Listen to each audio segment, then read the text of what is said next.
ప్రజలకు మంచినీళ్ళు అందించడం ఈ పథక రచన. ఈ వినూత్న పథకం రూపకల్పన దశలోనే హడ్కో, నీతి ఆయోగ్ లాంటి సంస్థలు ఉత్తరప్రదేశ్, పశ్చిమ బెంగాల్, బీహార్ మరియు మధ్యప్రదేశ్ రాష్ట్రాల ముఖ్యమంత్రుల ప్రశంసలను అందుకుంది. అధ్యక్ష, భగీరథ ప్రాజెక్టుని 26 సెగ్మెంట్గా విభజించాం. కృష్ణా, గోదావరి వంటి జీవనదులు ప్రధాన రిజర్వాయర్ల నుండి 42.27 టీఎంసీల నీటిని భగీరథ ప్రాజెక్టు ద్వారా తాగునీటి అవసరాలకు పంపిణీ చేస్తాం.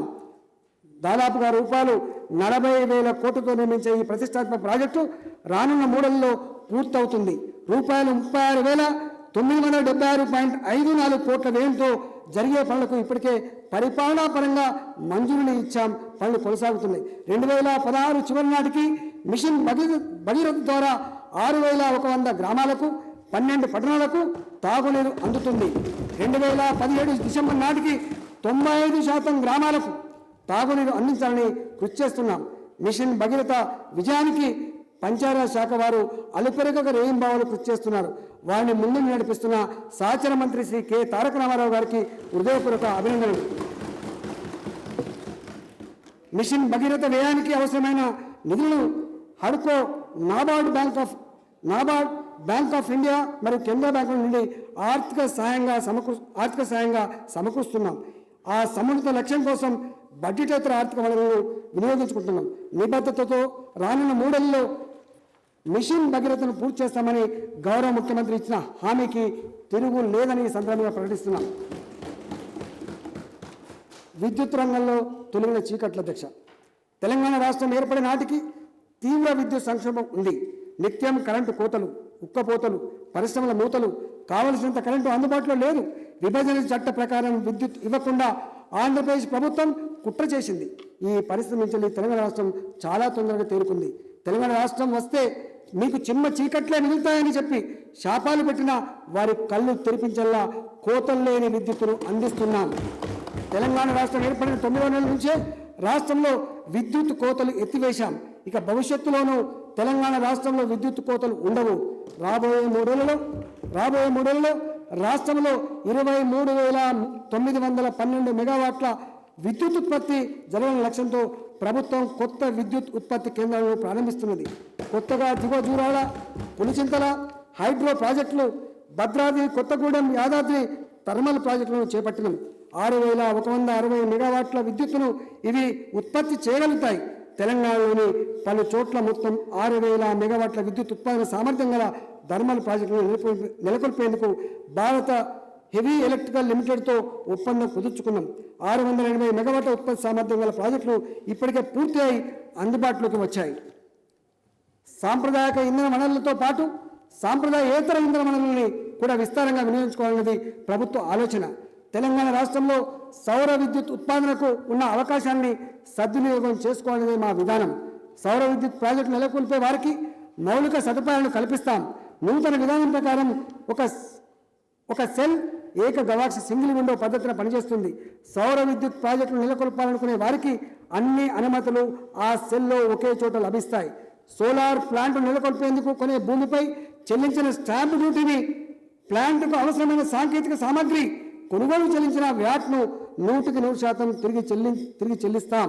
2017-18 నాటికి 5,000 మెగావాట్ల సౌర విద్యుత్ ఉత్పాదన లక్ష్యంగా పెట్టుకున్నాం. ప్రభుత్వం తీసుకున్న చర్యల వల్ల భయంకరమైన కరెంటు కోతనున్న తెలంగాణ రాష్ట్రం తక్కువ సమయంలోనే సమస్యను అధిగమించింది.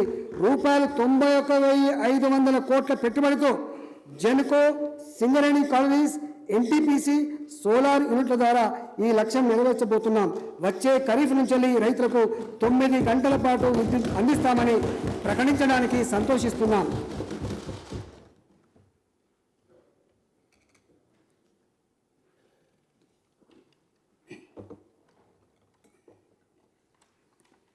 వ్యవసాయం, అనుబంధ రంగాల. అధ్యక్ష, రాష్ట్రంలో ఎక్కువ మంది ఆధారపడే రంగం వ్యవసాయం. ఎక్కువ మంది బతికేది వ్యవసాయంతోనే. అందుకే వ్యవసాయానికి అత్యధిక ప్రాధాన్యత ఇచ్చింది ప్రభుత్వం. 17,000 కోట్ల రూపాయల పంట రుణాలను మాఫీ చేసినాం. రుణమాఫీకై చెల్లించాల్సిన వాయిదాలను 4 విడతలకు గాను ఇప్పటికే 2 విడతలు బ్యాంకుల్లో జమ చేశాం, రైతులకు పే చేశాం. 2016-17లో మరో విడత అందిస్తున్నాం. వచ్చే ఏడాది అంటే 2017-18 సంవత్సరంలో రైతుల పంట రుణాలు 100కు 100% మాఫీ అవుతాయి.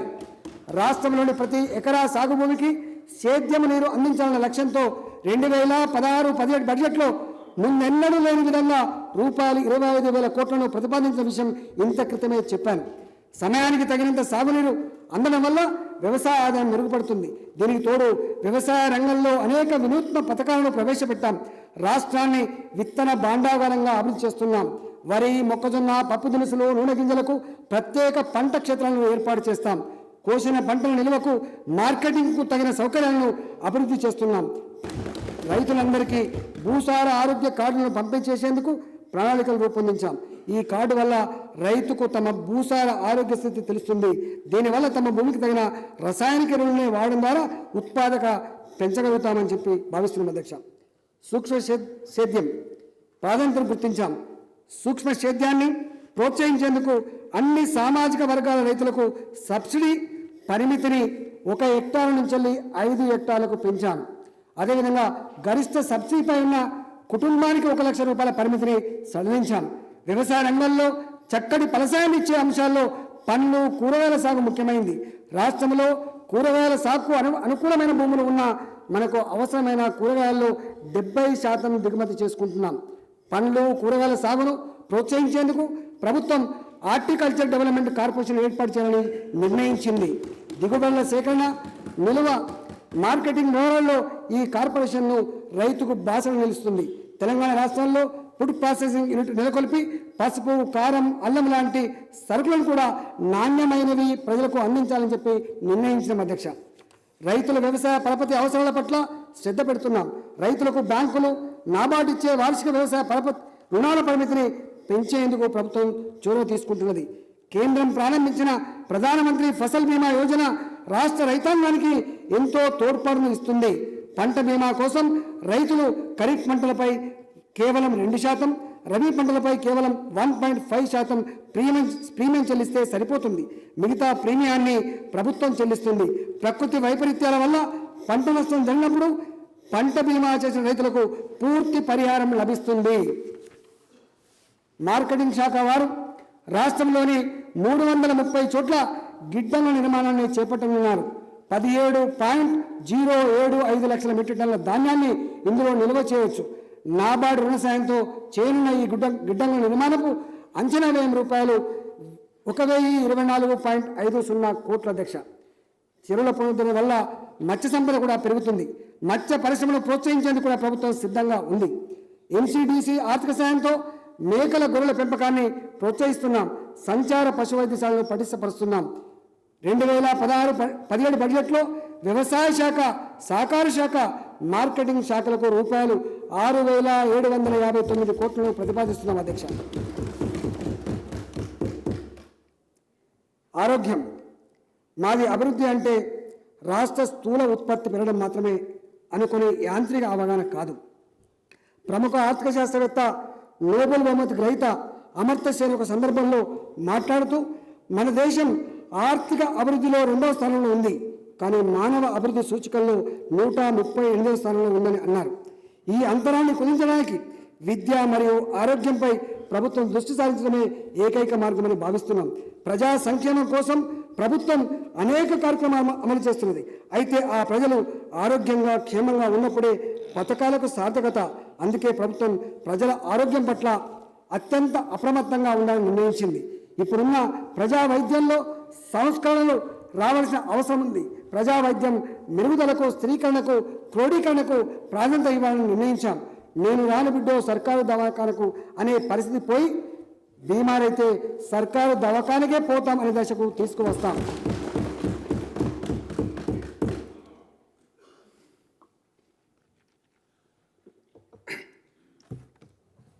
ప్రాథమిక ఆరోగ్య కేంద్రం నుంచి నిమ్స్ వరకు ఏ ఆసుపత్రికి ఏమి చేయాలనే విషయంలో ప్రభుత్వం సమగ్రంగా అధ్యయనం జరిపింది.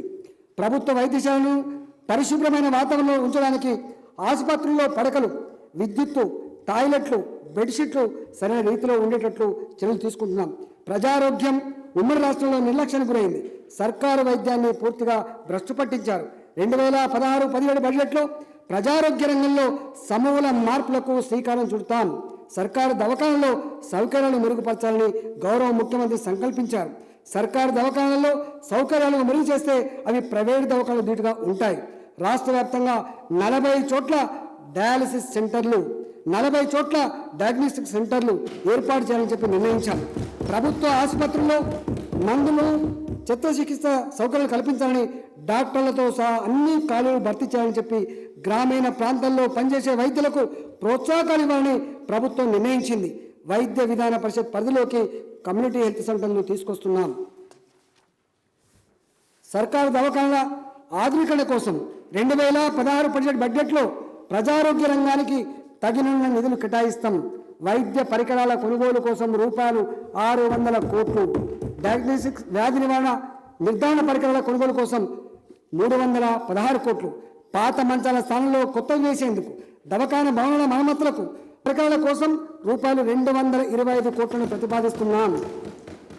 పై కేటాయింపులకు అదనంగా మెడికల్ అండ్ హెల్త్ డిపార్ట్మెంట్లోని శాఖాధిపతులకు రూపాయలు 56 కోట్లు కేటాయించాం.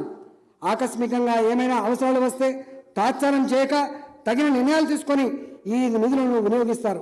ఆకస్మిక అవసరాలకు ప్రభుత్వాన్ని నిధులు అడగడంలో జరిగే కాలయాపనను ఇది నివారిస్తుంది. ప్రజారోగ్య వ్యవస్థ పటిష్టతకు, డాక్టర్లపై పనిభారాన్ని తగ్గించేందుకు సర్కారు దవాఖానాల సూపరింటెండెంట్లకు మరిన్ని అధికారులు ఇవ్వాలని ప్రతిపాదించడం. హైదరాబాద్ నగరంలో జనాభా ఇబ్బడి ముబ్బడిగా పెరిగింది. జనాభాకు తగిన సర్కారు దవాఖానాలు నగరంలో లేవు. ఎప్పుడో వెలిసిన దవాఖానాలు ఇప్పటికీ ఇంత జనాభాకు సేవలందిస్తున్నాయి. పెరిగిన ప్రజా అవసరాల దృష్ట్యా నగరంలో ఉస్మానియా, గాంధీ, కింగ్ కోటికి తోడు మరో 4 మల్టీ స్పెషాలిటీ హాస్పిటల్ నిర్మించాలని నిశ్చయించినాం. నెదర్లాండ్స్కు చెందిన రోబో బ్యాంక్ వారి సహాయ సహకారాలతో వీటిని నెలకొల్పుతాం. వరంగల్ ఎంజిఎంను సూపర్ స్పెషాలిటీ హాస్పిటల్గా మారుస్తాం. ఖమ్మం కరీంనగర్లో కూడా ఆధునిక సౌకర్యాలతో కొత్త దవాఖాన నిర్మాణానికి ఇదే సంస్థను సంప్రదించినాం. రోబో బ్యాంక్ ఆర్థిక సాయంతో శ్రీలంక దేశంలో దవాఖాన నెలకొల్పారు. ఆరోగ్య శాఖ మంత్రి గారి నాయకత్వంలోని అధికారుల బృందం ఇటీవలే శ్రీలంకకు సందర్శించి ఆ దవాఖానాలు చూసి వచ్చారు. తమిళనాడుకు కూడా వెళ్ళి అక్కడి ప్రజారోగ్యం గురించి అధ్యయనం చేశారు. ఎక్కడ మెరుగైన వైద్య సేవలు అందుకుతున్నా వాటిని తెలంగాణ రాష్ట్రంలో అమలు చేయడానికి మాకు ఎలాంటి శశబిషలు లేవు.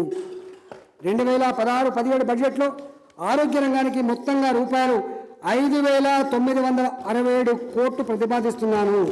2015-16 బడ్జెట్లో చేసిన రూపాయలు 4,932 కోట్ల కంటే ఇది 1000 కోట్ల రూపాయలు దాదాపు ఎక్కువ అని చెప్పి ప్రకటిస్తున్న అధ్యక్ష. విద్య భవిష్యత్తుకు పునాది. మానవ వనరుల అభివృద్ధి ద్వారానే మంచి సమాజాన్ని నిర్మించగలమనేది ప్రభుత్వ ఉద్దేశం. పేద విద్యార్థుల చదువు కోసం పెట్టిన ఖర్చు భావి తరాలను బాగు చేయడానికి ఉపయోగపడుతుంది. మానవ వనరుల అభివృద్ధికి దోహదపడుతుంది.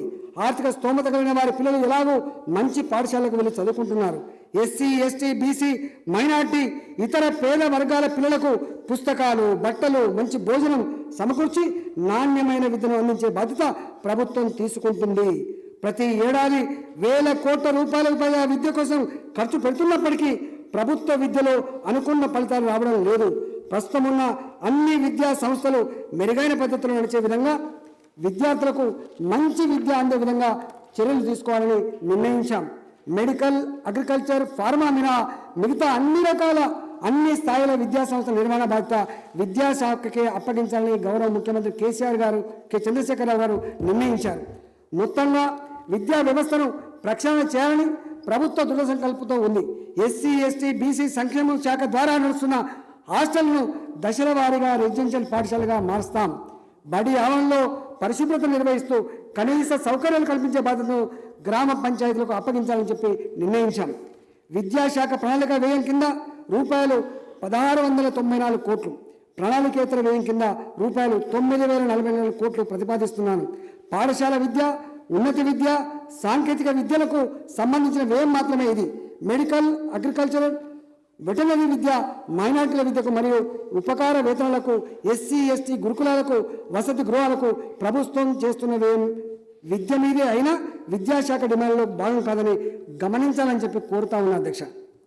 సంక్షేమ పథకాలు, ఇది సంక్షేమానికి పెద్దపీట వేసే ప్రభుత్వమని, ఇది అట్టడుగు వర్గాలకు అసహాయకులకు అన్నార్థులకు అండగా నిలిచే ప్రభుత్వమని స్వార్థం దోపిడీ సంకుచిత తత్వాలను దరిచేయకుండా దృఢ సంకల్పంతో నిజమైన అభివృద్ధిని సాధించే ప్రభుత్వమని ప్రజల్లో విశ్వాసాన్ని కలిగించాం. 2 బెడ్రూమ్ల ఇల్లు నిరుపేదలు ఆత్మగౌరవంతో బతకాలనే ఉద్దేశంతో గౌరవ ముఖ్యమంత్రి గారు డబుల్ బెడ్రూమ్ ఇళ్ల పథకానికి శ్రీకారం చుట్టిన సంగతి మీకు తెలుసు. 2 పడక గదులు, హాలు, వంటగది, 2 మరుగుదొడ్లు ఉన్నటువంటి 2 బెడ్రూమ్ల ఇంటిని ఈ పథకం కింద నిర్మిస్తాం. దేశంలో మరెక్కడా కూడా నిరుపేదలకు 100% ప్రభుత్వ ఖర్చుతో ఇంత పెద్ద ఇల్లు కట్టడం లేదు. కేవలం తెలంగాణ రాష్ట్రంలోనే డబుల్ బెడ్రూమ్ ఇళ్లకు పథకం అమలు కావడం మనందరికీ గర్వకారణం. అర్హులైన పేదలకు దశల వారీగా ఇల్లు కట్టించి ఇస్తాం. ప్రభుత్వ విధాన నిర్ణయానికి అనుగుణంగా గత ఏడాది 60,000 డబుల్ బెడ్రూమ్ ఇళ్లను మంజూరు చేశాం. ఇందులో 36,000